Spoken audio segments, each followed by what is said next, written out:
ছয় সিদ্ধান্ত অবাধ শান্তিপূর্ণ ভোটের জন্য কৃতজ্ঞতা। মন্ত্রিসভার 6 সিদ্ধান্ত। মুখ্যমন্ত্রী শুভেন্দু অধিকারী যে বৈঠক, ক্যাবিনেট বৈঠক, এবং সেই বৈঠকের পরই মন্ত্রিসভার অত্যন্ত গুরুত্বপূর্ণ 6 সিদ্ধান্ত, এবং 6 সিদ্ধান্ত অবাধ শান্তিপূর্ণ ভোট। 26-এর ভোট অবাধ শান্তিপূর্ণ, আর সেই ভোটের জন্য কৃতজ্ঞতা মুখ্যমন্ত্রীর।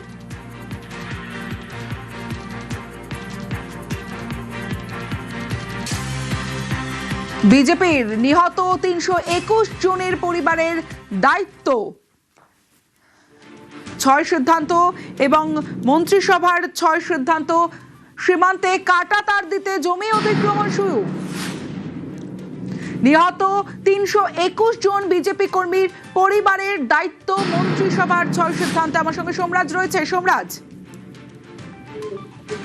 দেখো, বিজেপি 321 জন কর্মী যারা নিহত হয়েছেন, যারা বিভিন্ন সময় আন্দোলন করেছেন, তাদের মূলত পরিবারের পাশে থাকবে রাজ্য সরকার, এই মর্মে নির্দেশিকা, এই মর্মে রাজ্য মন্ত্রিসভার বৈঠকে আজ গুরুত্বপূর্ণ সিদ্ধান্ত নেওয়া হয়েছে। এবং শুধু তাই নয়, 321 জনের পরিবারের পাশে রাজ্য সরকার সব রকম ভাবে থাকবে। রাজ্য মন্ত্রিসভার যে আজ প্রথম বৈঠক, সেই প্রথম বৈঠকেই এই গুরুত্বপূর্ণ সিদ্ধান্ত নেওয়া হয়েছে। সেই সিদ্ধান্তের কথা আজ মুখ্যমন্ত্রী শুভেন্দু অধিকারী জানিয়েছেন। সঙ্গে থাকো।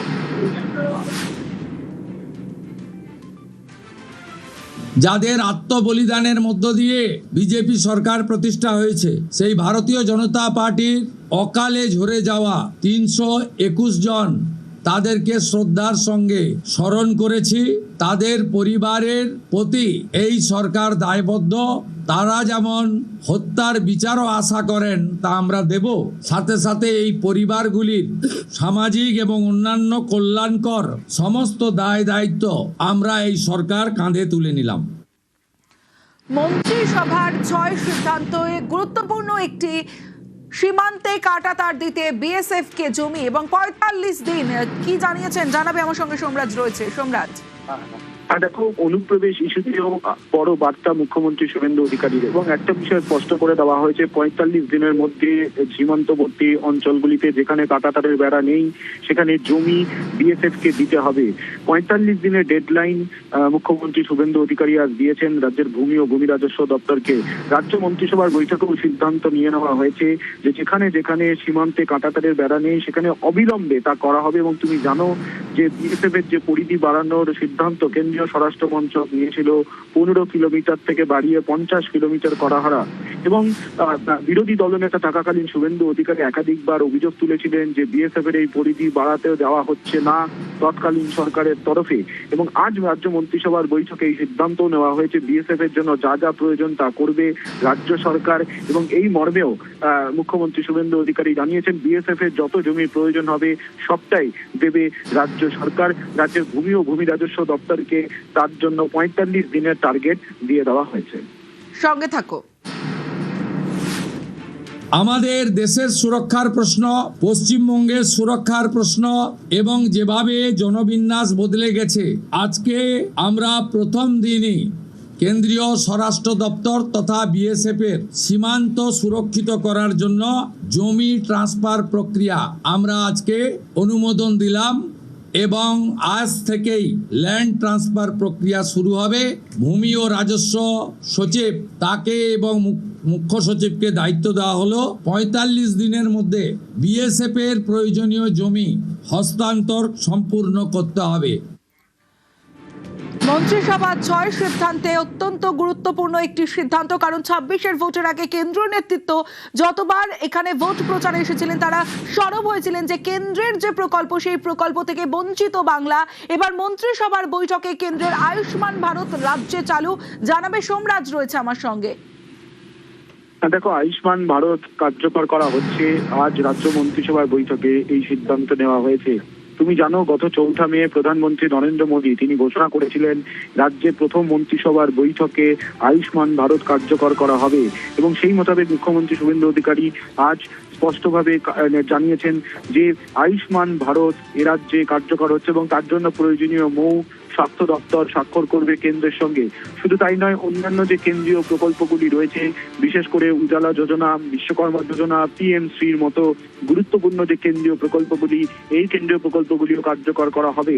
এই কেন্দ্রীয় প্রকল্পগুলি কার্যকর করা হলে অবশ্যই কেন্দ্রের থেকে বিপুল পরিমাণ অর্থ এ রাজ্যে আসতে চলেছে, তাতে কোনো সন্দেহ নেই। ফলত কেন্দ্রীয় বরাদ্দ একাধিক প্রকল্পে রাজ্য পেতে চলেছে। এটা প্রশাসনিক মহলের কাছে একটা ইতিবাচক দিক। সঙ্গে থাকো।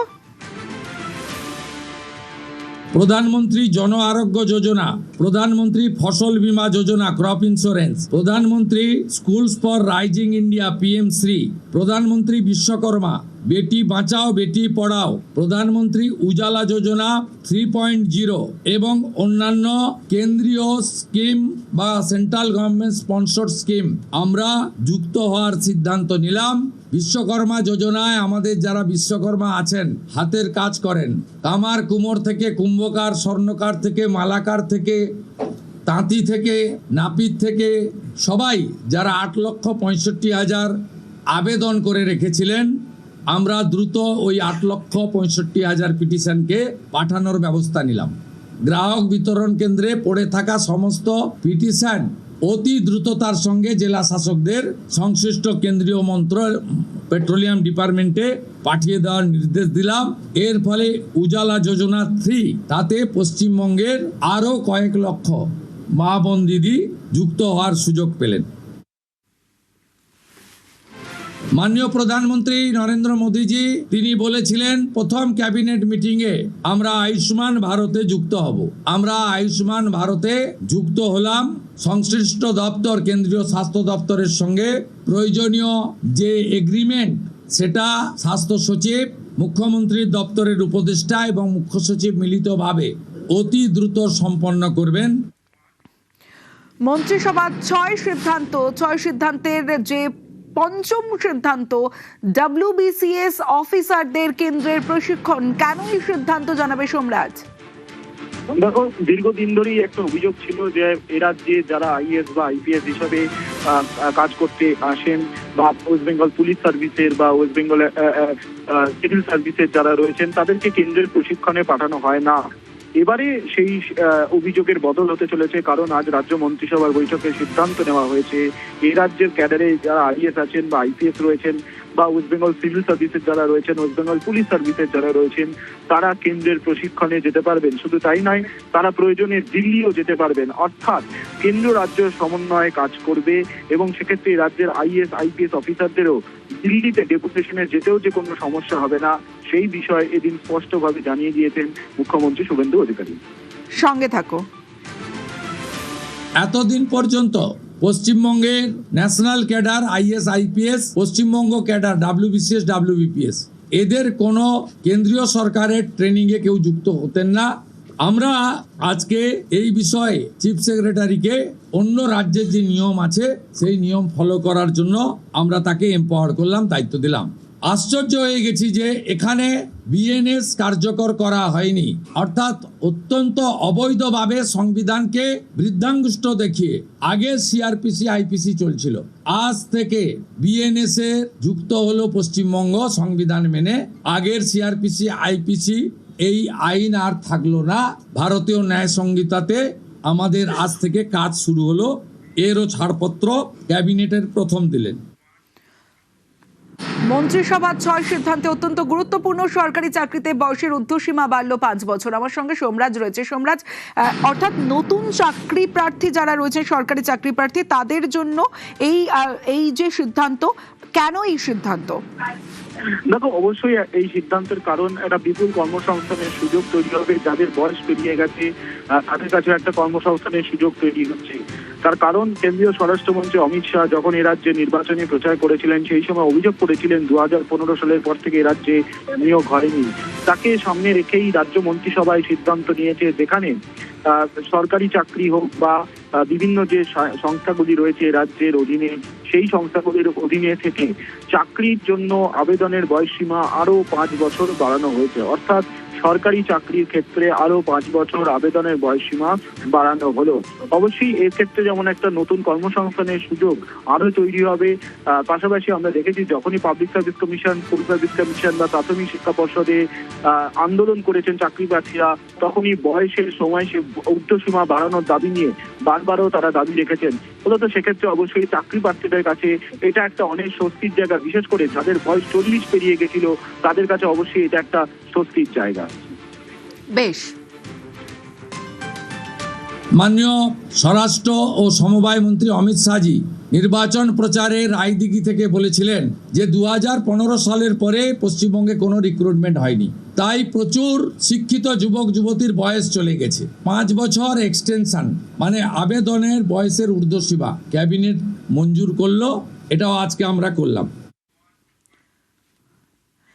নবান্নে প্রথম মন্ত্রিসভার বৈঠকের পর রাজ্যবাসীকে ভরসা রাখার বার্তা মুখ্যমন্ত্রীর। আমরানীতিতে চলবে বিজেপির সরকার, ভয় আউট ভরসা ইন। নবান্ন থেকে রাজ্যবাসীকে বার্তা মুখ্যমন্ত্রী শুভেন্দু অধিকারী। সরকার চলে তথ্যের উপরে, সরকার চলে নিয়মের উপরে এবং সরকারি সিদ্ধান্ত হয় সংবিধানের কতগুলো বিষয়ের উপর। এই গভর্নমেন্ট আমিত্বে বিশ্বাস করে না, আমরা নীতিতে চলবে। রুলস, অ্যাক্ট, সংবিধান একে প্রায়োরিটি দিয়েই আমরা কাজ করব। আমরা আশা করব এই সরকারের কোনো সিদ্ধান্ত নিয়ে সমালোচকরাও কোনো সমালোচনা করতে পারবেন না, এই রকম সুযোগ এই সরকার দেবে না, ভরসা রাখতে পারে। ভয় আউট ভরসা ইন, ভরসাটা আমাদের উপরে রাখুন, আমরা ঠিক পথে চলব।